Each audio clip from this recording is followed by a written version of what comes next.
Hello and welcome to 27 Crows Radio.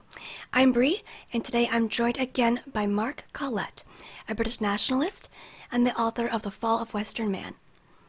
We're starting a new series called Alt-Right 101, where we will be discussing the main issues regarding not only the alt-right, but the current state of politics. There's so much confusion among people as far as where they might stand or why the center of the political sphere has been hollowed out. If one were to Google white nationalism, white genocide, or the alt-right, it's doubtful they'd be able to find anything truthful that hasn't been touched by the lying dinosaur media or politicians who are completely out of touch with their people, and oftentimes reality. The purpose of this series is to provide a very basic knowledge, arguments, and awareness regarding the alt-right, so even the average person who knows nothing about the movement can gradually come to understand why the alt-right exists and why the majority of its followers, what the majority of its followers truly stand for. Now, there's a lot of division among the alt-right, and we tend to see some infighting as far as who is really alt-right and who isn't, but we're not trying to draw lines in the sand or provide concrete evidence of what all alt-righters stand for. This is a very basic one-on-one series that will hopefully provide answers to those who are brave enough to search for the truth and encourage others to continue digging into the facts rather than believe the mainstream media lies. Today, the topic for discussion is identity, why it's important, why many paleoconservatives reject it, and why identity politics is, for better or for worse, the playing field where we must currently engage in battle. Thank you for joining me again, Mark. Thank you for having me on. It's a pleasure to be back, Bre. Now, the thing I try to express to people is that there are different types of identity. People can take pride in their identity of being a Marine. That's a form of identity. People can take pride in working hard to become a lawyer or a doctor. That's a type of identity. Then I hear people saying, particularly conservatives, saying that identity doesn't matter at all in a racial sense. But the fact that they call themselves conservatives is in fact a type of identity, right?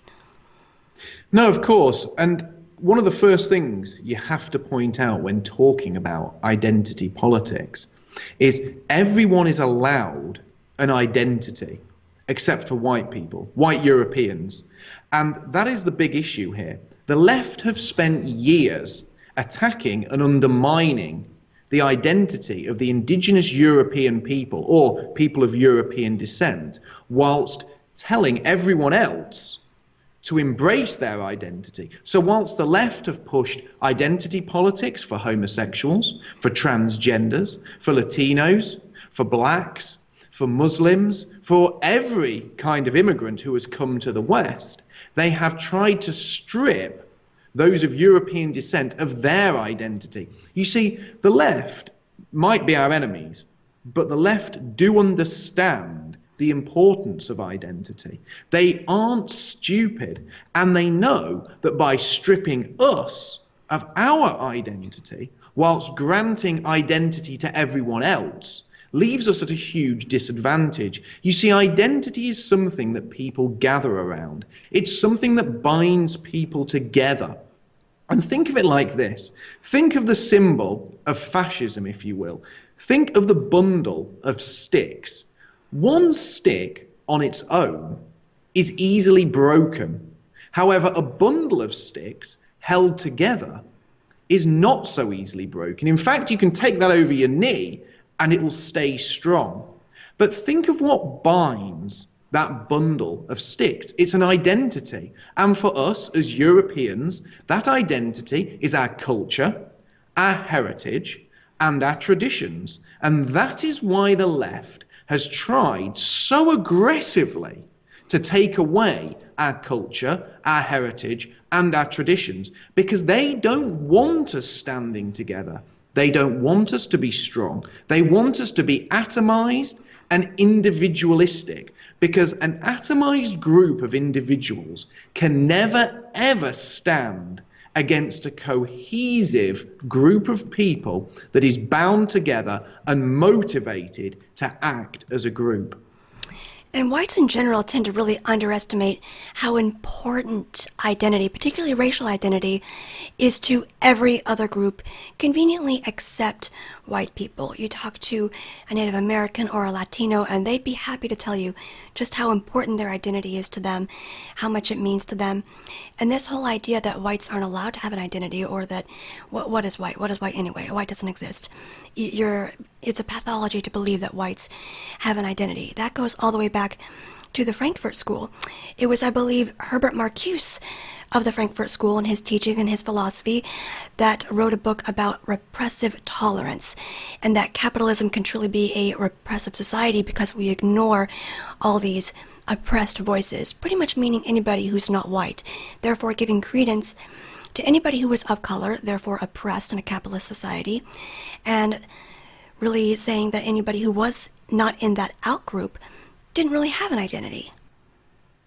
Yes, well, that's very interesting. And of course, it's very true that other races understand the importance of race. They understand that culture is a product of a racial group. Culture, tradition, and heritage springs forth from a distinct and individual group of people. And for tens and tens of thousands of years, all the peoples of the world lived in near isolation.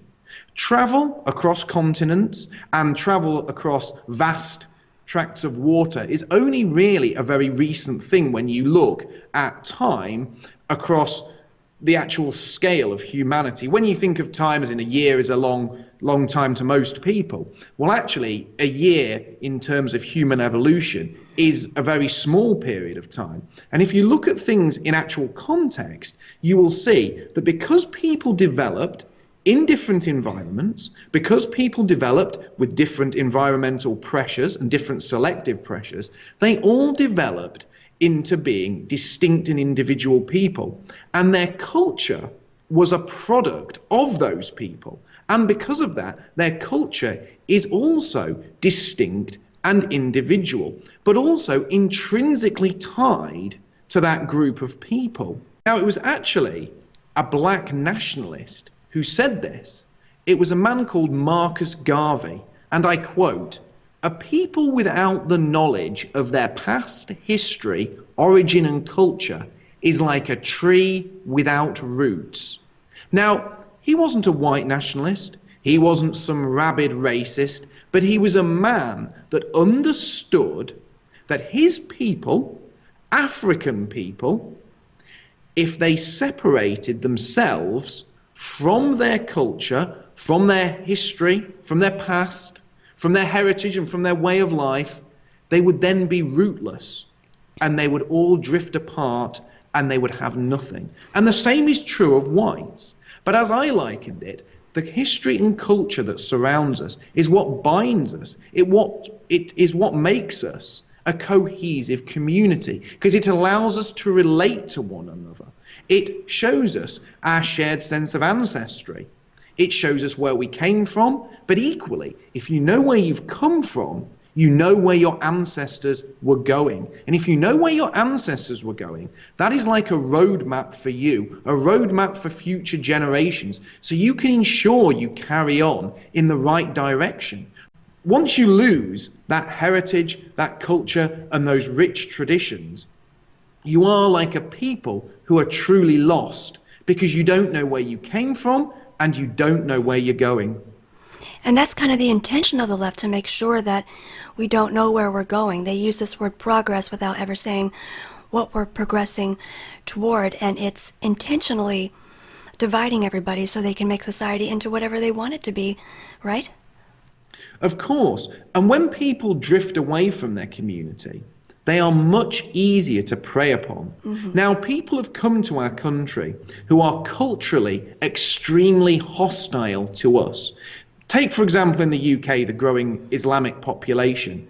There is a huge undercurrent in Islam that is extremely antagonistic towards any indigenous population. So wherever they go in the world, there is huge antagonism between the Muslim population and the indigenous people. Now, if the indigenous people have a culture, If they stand together, if they work as a group, and they are a community, then they stand a chance of fighting back against aggressive Islamification of their country. However, if those people are individualistic, if they only think of themselves, and if they stand alone, they can be picked off. They are easy prey, and they are taken down one at a time. And remember, our people, when we stood together, when we were bound as a community, we created great nations. And these great nations, they were a living embodiment of these expanded communities, these expanded families. And these great nations had their own identity. And these nations gave us these huge technological innovations. They gave us art, they gave us poetry, they gave us Western civilization. They gave us the very thing we are desperate to protect.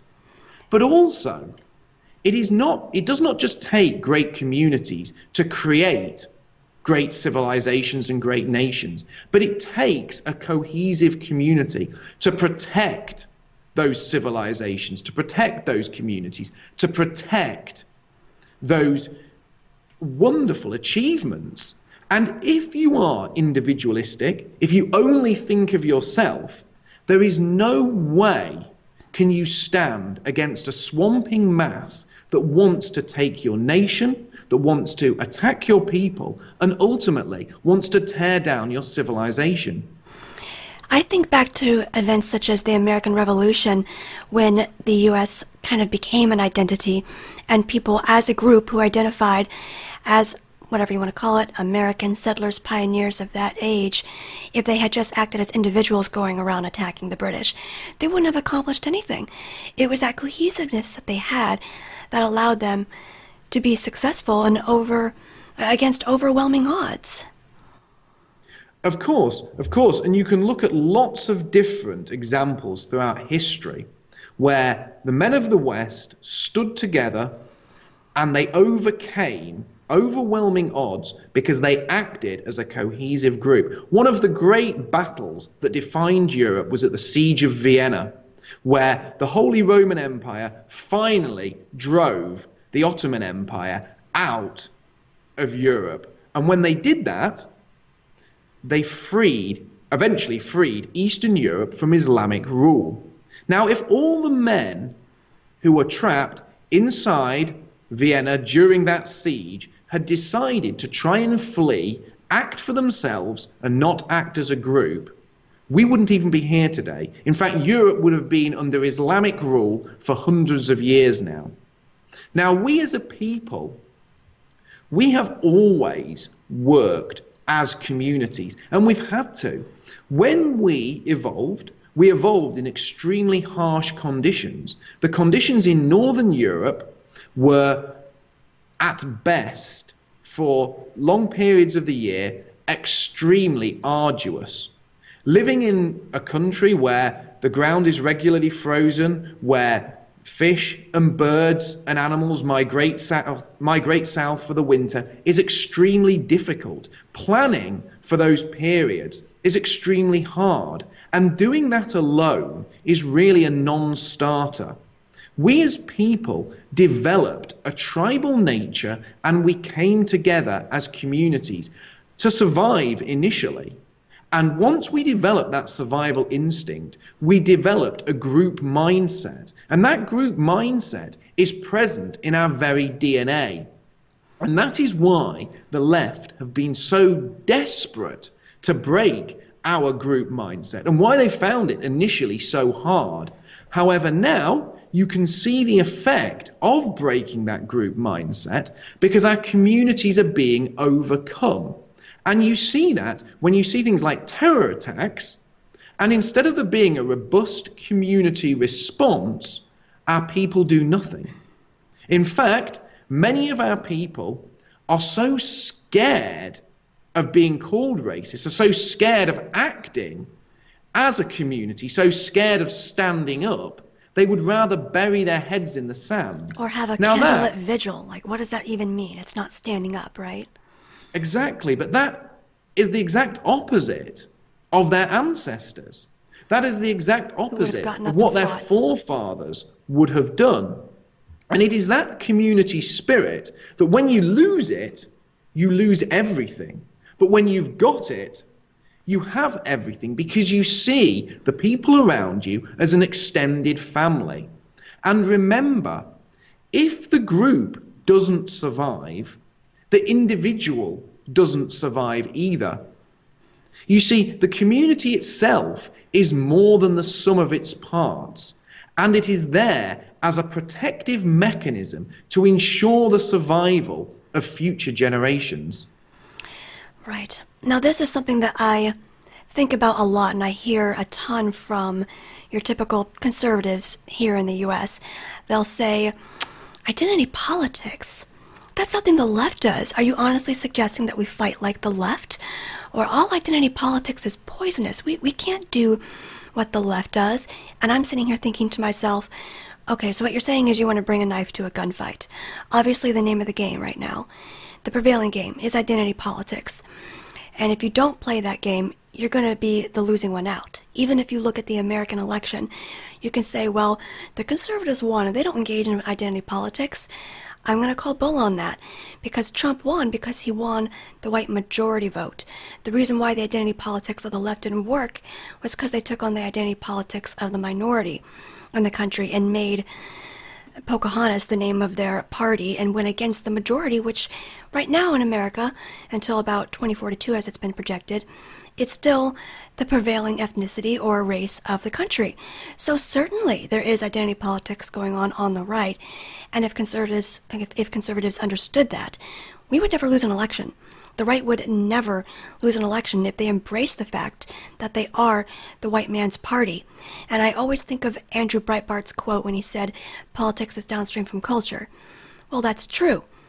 But downstream from that is race, and downstream from that is identity regarding our race. And if the conservatives understood that and embraced it, rather than going looking for the very few Latinos or blacks who will vote for them, they would never lose an election, because Latinos and blacks overwhelmingly vote for the left. And you're not going to be able to just convince them overnight that the party that's anti-immigration has their best interests at heart. You might as well try to capture the true swing vote in this country, which is white people. Well, of course, and that's why conservatives usually lose. Right. Conservatives usually They're willing to lose to cheaters. They will lose because they adopt a losing strategy, and because they allow the left to dictate what they do. You see, the left will be using identity politics, but they'll say to the conservatives, but you're not allowed to use it. We're allowed to use it for blacks, for Latinos, for gays, but you're not allowed to use it for white people. And one thing that always riles me is there are a number of people who are meant to be on our side, but they also seem to think that if we embrace identity politics, we can't do that because the left does. Well, that's absolute rubbish. If somebody creates a better tank than you, you can't say, well, we're not going to use that tank because they invented it. Let's stick to riding into battle on horseback. No, it doesn't work like that. Our enemy created a better plane. Let's keep using this inferior one. It doesn't make sense. Exactly. And that is the very issue we face with these people. We have to adopt winning tactics. But also, another problem with the argument that identity politics is something of the left is to deny that we've ever had an identity, which we have. We are bound in many ways. Let's talk a little bit about white identity. Let's talk about our music. Let's talk about our literature. Let's talk about our food. Let's talk about our art. Let's talk about the many different types of national dress that you see all over Europe, the different cultural festivals, the dances, the songs. All of those things are part of our identity, and they're things that have been stripped from us. Now, the thing that always gets me is when people come to this country, the left are so quick to talk of their wonderful culture and the way they've enriched us.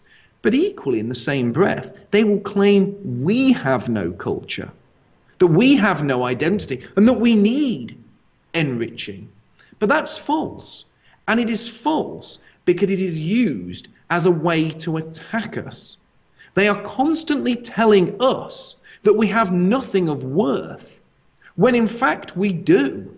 When in fact our ways of life and our culture and our heritage and the things that we created shaped and changed the whole world for the better.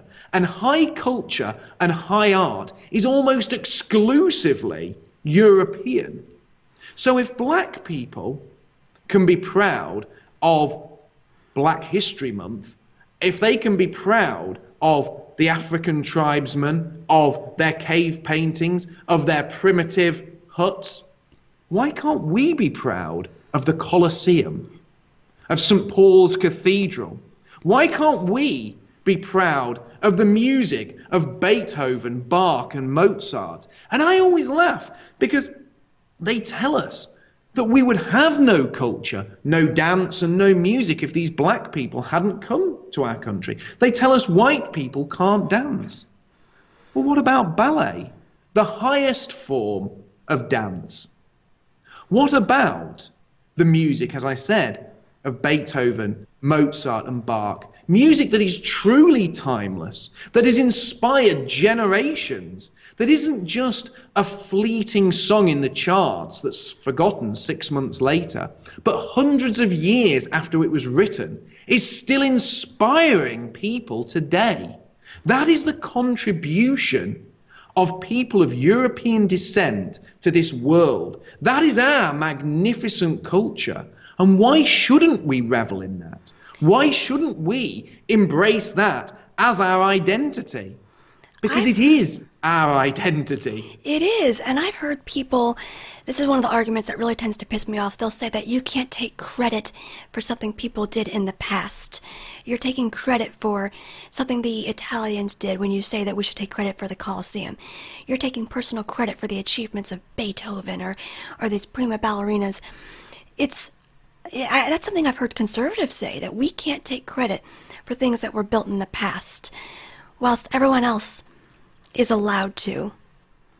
Well, it goes deeper than that, though, doesn't it? Not only are we not allowed to take credit for anything our forefathers did, there is the hypocrisy that we should all feel shame for their alleged crimes, that we should all bear the burden of white guilt.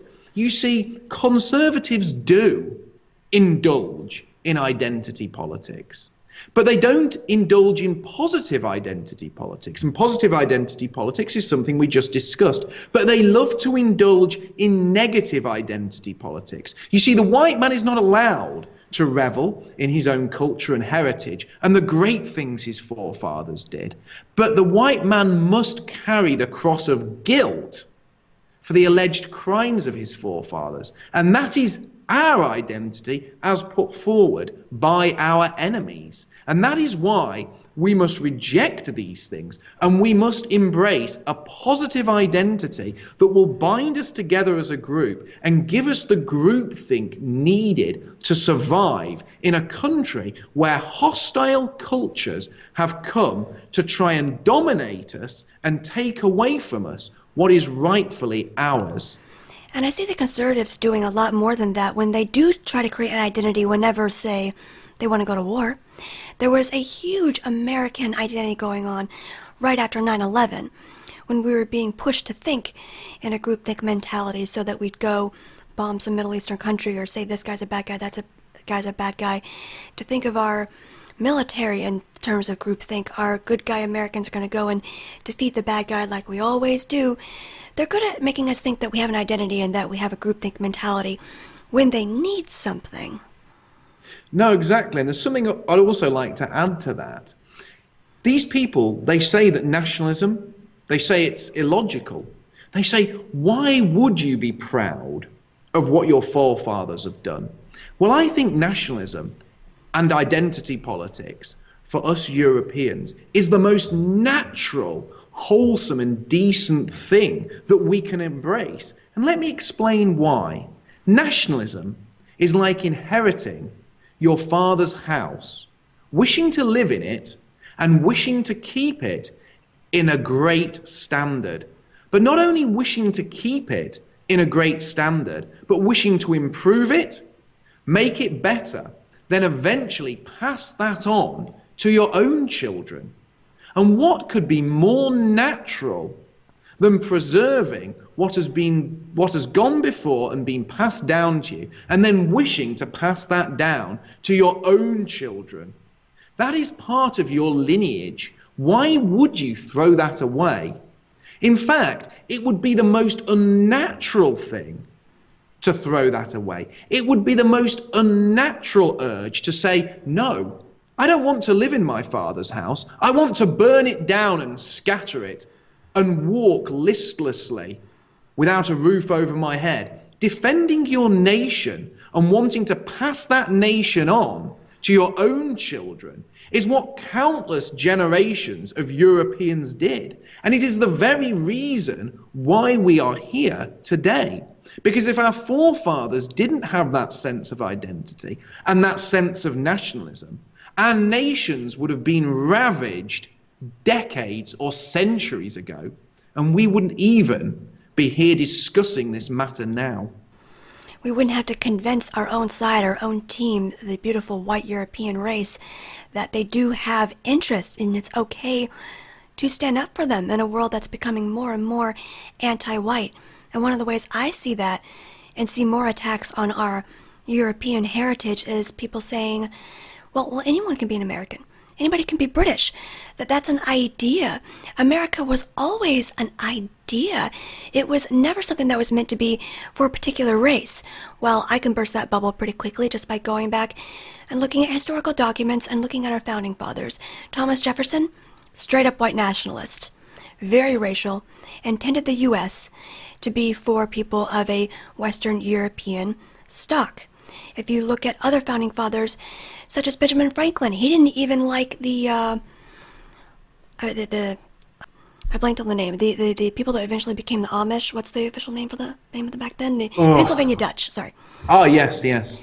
If you look at Benjamin Franklin, he despised the Pennsylvania Dutch, and they were very particular as far as what kind of Western European people they wanted to come into this country. But nowadays, the left is always telling us, as well as cucks like Paul Ryan are always telling us, well, that's one of the great things about our countries. Anybody can come in, anybody can work from the bottom up and create themselves from nothing.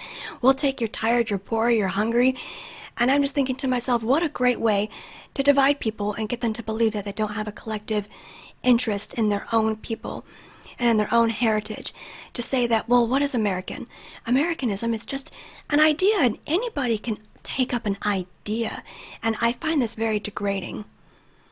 Well, we see this as well over here in Europe. Now, of course, people can come from other countries and they can apply for a British passport, a German passport, or a French passport. But that does not make them ethnically British, French, or German. They are not of the same stock as the indigenous people. Because they don't integrate. The Pennsylvania Dutch didn't integrate, yes. Well, they can never be part of the indigenous people because they're a different ethnicity. You see, if somebody comes from Africa and is granted a British passport, they can call themselves a British citizen. But are they ethnically British? Are they a member of the indigenous population? And they're not. And they never will be. Now, for saying that, I would be pilloried. People would say, you're engaging in negative identity politics. These people, they've come to Britain, they've tried to fit in. But I would pose this very simple question to them. If I went to Nigeria and applied for a Nigerian passport, and if I lived out the rest of my days living in Lagos, would you call me, or if I had them, white children who were born in Nigeria, would you call them ethnically Nigerian? Or would you make a distinction between me, someone who had applied for a Nigerian passport and then had white children in Nigeria? Would you make a distinction between me and my children and the indigenous Nigerian people? Of course you would. And I can prove this categorically before any liberal disagrees. That's why whites in South Africa are referred to as white South Africans. You see, this exposes the leftist double standard on identity. If you are a white person living outside of Europe, you are never referred to as one of the natives. You are referred to as a white South African. They even refer to Americans and Australians as those of European descent, and they refer to Aboriginals and Native Americans as the indigenous people. But when it comes to Europe, the left will never admit we are the indigenous people, and they treat us like we're criminals when we point it out. And that's how you know we're on the right track. Because the real hypocrisy is denying us our identity and claiming we don't have an identity and claiming that embracing our identity is evil or against the rules when everyone else the world over has their own. And believe me, the world is a better place for identity politics. You see, I don't want to take Nigeria from the Nigerians. I want them to be proud of their heritage, their culture, their ways of life. I want the indigenous Nigerian people to flourish in Nigeria. I want the indigenous Japanese to revel in their culture, their heritage, and their traditions.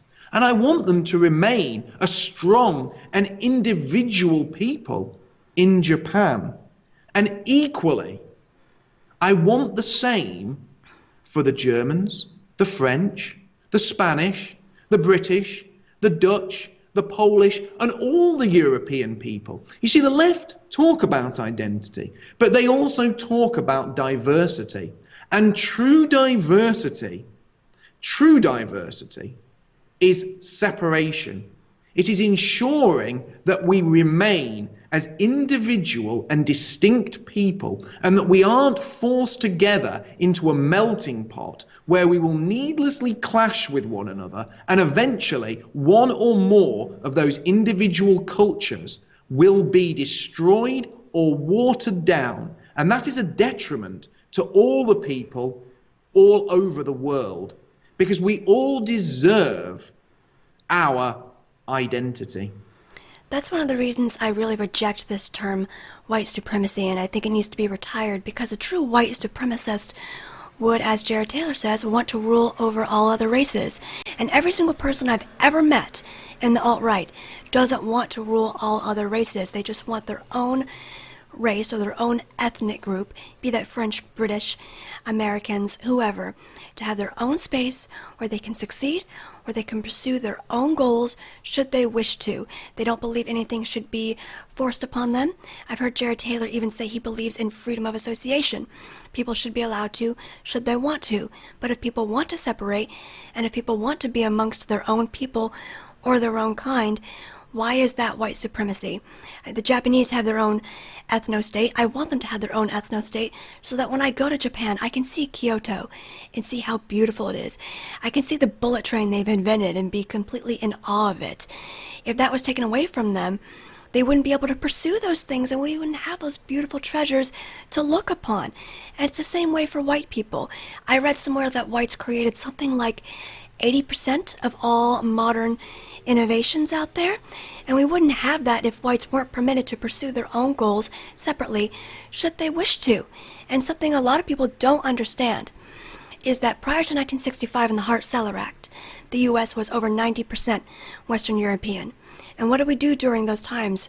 We had NASA that went to the moon. We created an entire continent with a very advanced highway system. We built cities, created all kinds of wonderful music, different cuisines for different parts of the U.S., Southern cuisine versus maybe some different cuisines up north. I wouldn't know, I'm a Southern kind of girl. But if you ask someone about Texas cuisine versus Louisiana cuisine, they're very different from one another. And when we're allowed to pursue those things and be separate from one another, we're able to pursue so many things to our own interest and create wonderful things. Well, I'm really pleased you brought up the issue of white supremacy.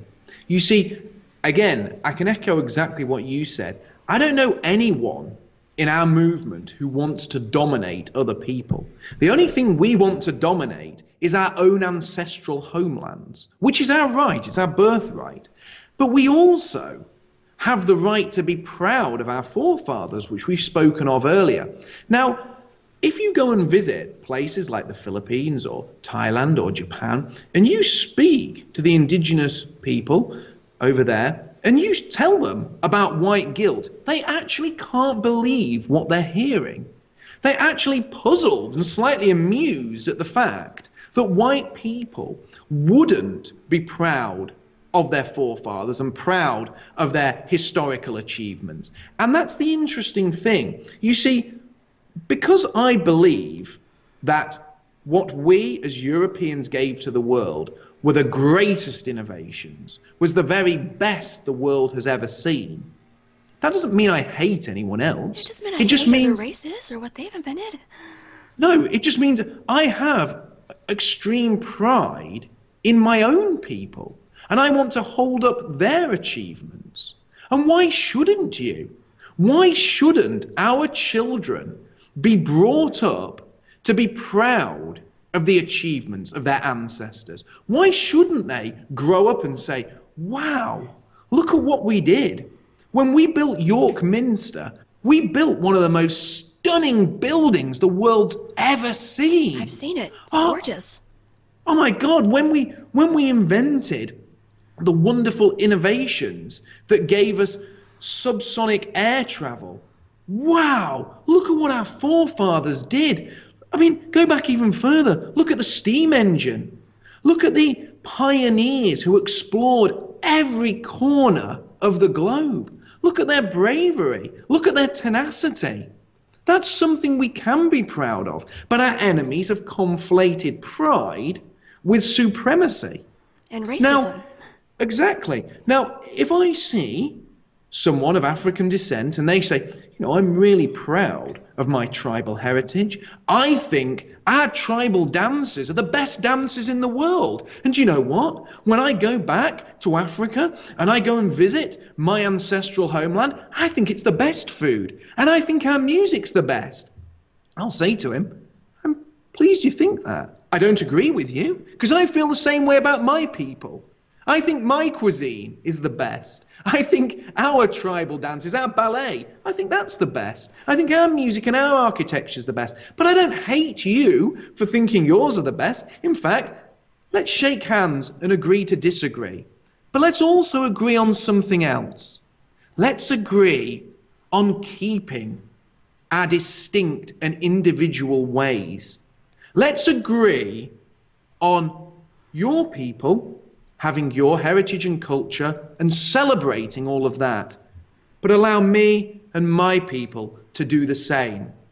Because the world and everyone in it is a wonderful place, and it's big enough for us all. And I'm not a conservative. I don't believe in going and bombing the Middle East or going to Africa and Christianizing them or forcing our ways upon them. Spreading democracy. If Africans want to live in their with their tribal ways, if Muslims and Arabs want to live in the Middle East and experience Sharia law and pray at 5 a.m. and carry a prayer mat with them everywhere they go because they have to pray 5 or 6 times a day, I'm happy for them. I just don't want them doing it here. And I don't want them bringing their culture to our lands and imposing it on our children, because I don't wish to do that to them. And people who say, well, white people have done that. Well, my argument to that is they were not nationalists.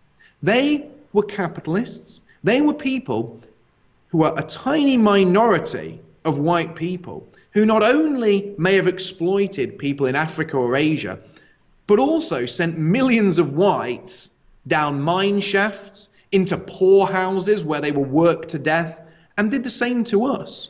You see, this exploitation that the left speak of was carried out by all peoples. No people should individually bear the guilt for that. We should be left alone in our countries to experience and revel in our culture, just as we wish to leave those in other countries to experience and revel in their identity and culture.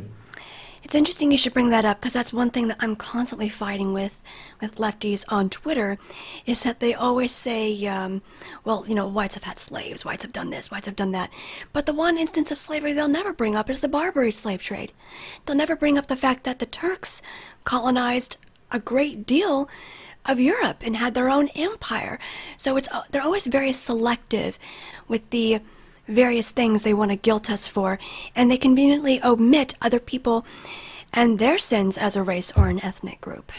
And one thing that I always try to convey to people when they talk about, oh, there's going to be a race war, that these other races see your skin as your uniform. And our enemies are collectivists and individualists. In that scenario, will lose. I've heard Stefan Molyneux say it, if you have a football team where one side is all individuals and the other side is collectivists because they have a collective identity, well, that side's going to win. Well, collectivism is completely natural, and we as a people wouldn't have achieved anything without collectivism. Now, of course, our race gave birth to great inventors, to great architects, to great designers, poets and writers. But all of these people's grand schemes and ideas and designs were not put into practice by them as individuals, but they were put into practice by the community that surrounded them. You see, it does indeed take great men to come up with great plans, but those plans are only put into action by cohesive communities that pull together to turn great ideas into phenomenal realities. You see, the man who planned, or the group of men who planned St. Paul's Cathedral or the Colosseum, they had plans, but they could never have realized those plans alone. But it goes deeper than that. It not only takes a cohesive community that works together to build these wonderful and magnificent achievements, but it takes a cohesive community to defend those achievements. And we as people, we are social creatures. We are not loners. We come together, we form families, we form communities. And when we do that, when we come together as a people, the fruits of that are what surround us. And the fruits of that are what is known as Western civilization. And when I see people saying, the West is best, we must protect Western civilization, but we can't do it with identity politics. Well, it was identity politics that built the West. It was a sense of cohesive identity that made the West what it is today. And with the loss of that cohesive identity, you can see the West beginning to crumble. I've seen that as well, where I hear people like Gavin McInnes say, I'm a Western chauvinist, I'm a Western chauvinist. Okay, you think the West is the best. Prior to 1965, the country was over 90% Western European when all of that was constructed. So what exactly are you standing for? They used to, I've heard it said that Andrew Breitbart saying politics is downstream from culture.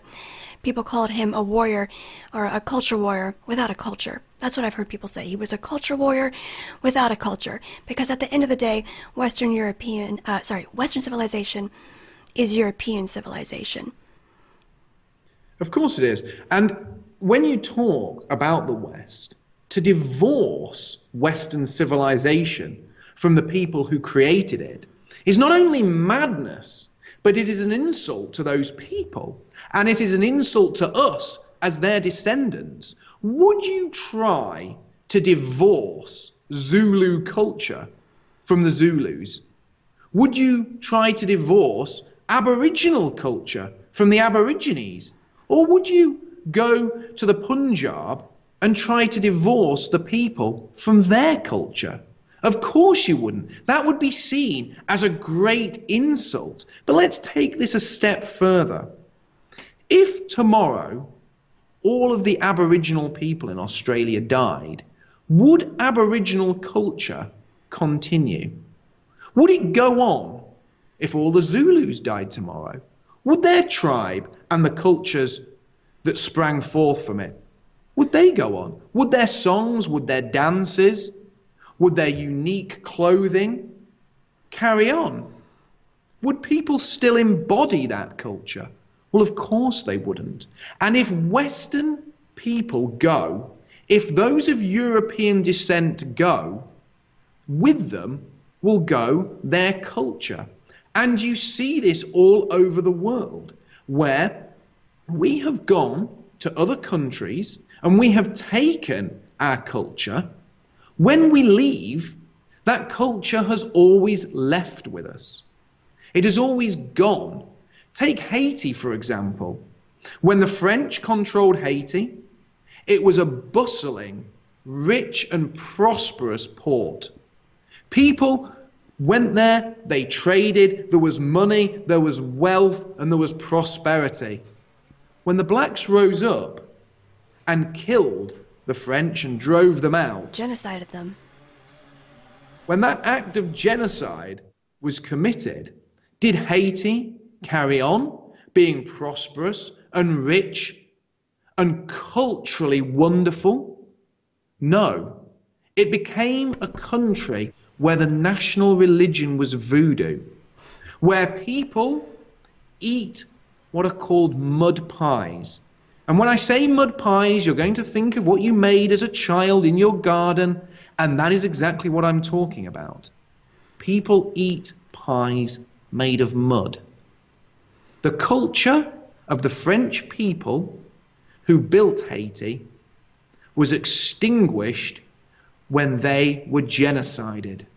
And exactly the same will happen in America and all over Europe if those of European descent, those who built this magnificent civilization, are done away with. Everything that you see around you today will be gone, and we will return to an era that by modern standards is unthinkable and is marked only by its level of barbarism. I hear this said all the time. It's a quote from, I think, Richard Spencer, when he says, "You might not care about race, but race cares about you." And you might not see yourself as defined by your race, but others will. And a lot of people see what the white race has done and what they've built, what they've created here in the West, and they really treasure it. I have a gentleman from South Korea who emails me regularly saying, "Please don't let your people die away. Please keep going with your work, Bre, because it's inspiring, and I can't believe the white race is going through this right now because we only have X, Y, and Z because of you guys. And if you disappear, I don't know what will become of the world, because then these other races that want to rise up and take over, well, they'll have to deal with the likes of China and Russia. And it's going to be a much bleaker place without white identity politics and without whites realizing that you might not care about race and you might idealize individual, but race certainly cares about you. Because all these other races coming in with their collectivist identity politics are thinking of you in terms of your whiteness." Of course. And if we don't think of our people, and if we don't think of the greatness, and if we don't become inspired by our people, we will be done away with. But isn't it ironic that the people who do want to do away with us are sat talking about doing away with us on smartphones while they're sat on the train wearing the mass-produced clothes with their earphones in their ear and their shoes on their feet, and they're looking out there at the skyscrapers and the restaurants and the coffee shops that surround them, all of which are uniquely European. They talk about the evil patriarchy on their MacBook, right? Exactly. They hate the very things that make their lives so rich. And believe me, if you took away from them everything that had been created by the hand of the European, these people would have nothing. Nothing at all. And then they might think about how thankful they should be to their own ancestors, and how they should stop throwing dirt upon the memories of the people that have not only enriched these lands, but have enriched the whole world. Because people love to tell us how our ancestors took from other countries. But remember this, be proud of your ancestors, because they gave far more than they ever took. They gave irrigation. They gave clean running water. They gave sanitary conditions, medical care, and they gave the knowledge to these people to farm their lands and to ensure that they had a better way of life. They gave the written word. They gave technology. They even gave the wheel. These things are European, distinctly European. And you should revel in that. You should be proud of that. You should embrace that. You should walk tall and feel proud in the knowledge that your ancestors were great men and women who bestowed the most noble and wonderful gifts upon the world. And anyone who tries to tell you different, you should put them straight, because that is what you owe your ancestors. You owe your ancestors, and you should pay them reverence by making sure their great achievements, their great deeds, and the hardships they faced are never forgotten. And I hear this said a lot by various people, that they don't want to take up white identity politics because, well, there are plenty of crappy white people out there. I have this one older sister that's just a total screw up, and I can't be proud of my ancestors because I had rotten parents. And you have to think bigger than that. You can't just think of the immediate people around you. The immediate people around you are important to creating a good family structure, but you can't just minimize it to the whites that you know near you who might not be great people. You have to think about it in a broader term. Otherwise, as a group, as a whole, we won't survive. Because, of course, I've known some pretty crappy white people as well. Every group, every race has crappy people inside it who take advantage, who steal, who do bad things. But you have to think about it in a group mentality form, because the only way we're going to survive as a people and admire the good things that we have is to think that way, to think broader. Well, of course, and when we talk about whites who have fallen from grace, when we talk about white people who are slipping into the mire of degeneracy that surrounds us all, what we have to remember is, to a degree, those people are victims, because this degenerate mire, this swamp that surrounds us and taints all our lives, it was created to destroy us. It was created by an insidious clique of internationalists who want to see us atomized. People who want to see us fall from grace, who want to break up our families, who want to break up our communities, who want to break up our nations, who want to wreck Western civilization and then profit from that shipwreck. Now, the important thing is, if you see our people falling from grace, reserve your hatred for the people who have fed them the poison that has made them fall.